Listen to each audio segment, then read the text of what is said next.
দার্জিলিংয়ে যেহেতু আমি প্রথম গেছি, আমি কিন্তু কিছুই জানি না যে ওখানে কীরকম কী ঘোরার জায়গা রয়েছে। তো সেই জন্যই বড়দিরা যেহেতু আগেও গেছে, তাই বড়দি আমাকে বলেছিল যে তোকে একবার ম্যালে নিয়ে যাব সন্ধ্যের দিকে।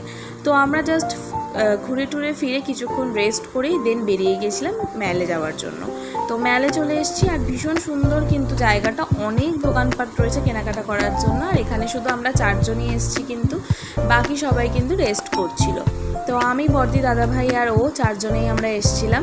তো এসে কিছু কেনাকাটি করিনি, জাস্ট একটু ঘুরছিলাম কোথায় কি আছে না কেমন কি দোকানপত্র। ওখানে তো সবই ঠান্ডার জিনিসপত্রই বিক্রি হয়, তো সেগুলোই আর কি ঘুরে ঘাড়ে কিছুটা দেখছিলাম। তারপরে আমাদের একটু চা তেষ্টা পেয়েছিল, তো সেই জন্য আমরা একটু গিয়ে বসলাম আর বসে খেয়ে নিয়েছিলাম 4 জনে একটু কফি।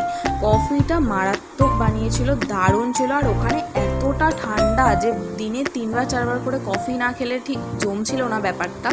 তো যাই হোক, তারপরে কফি টফি খেয়ে কিছুক্ষণ ঘুরে দেন আমরা চলে গেলাম একটুখানি আমাদের হোটেলের নিচেই কিন্তু রেস্টুরেন্ট ছিল, আর তার সাথেই ছিল একটা পাব, যেখানে আমরা রাত্রের ডিনারটা সেদিন সেরেছিলাম।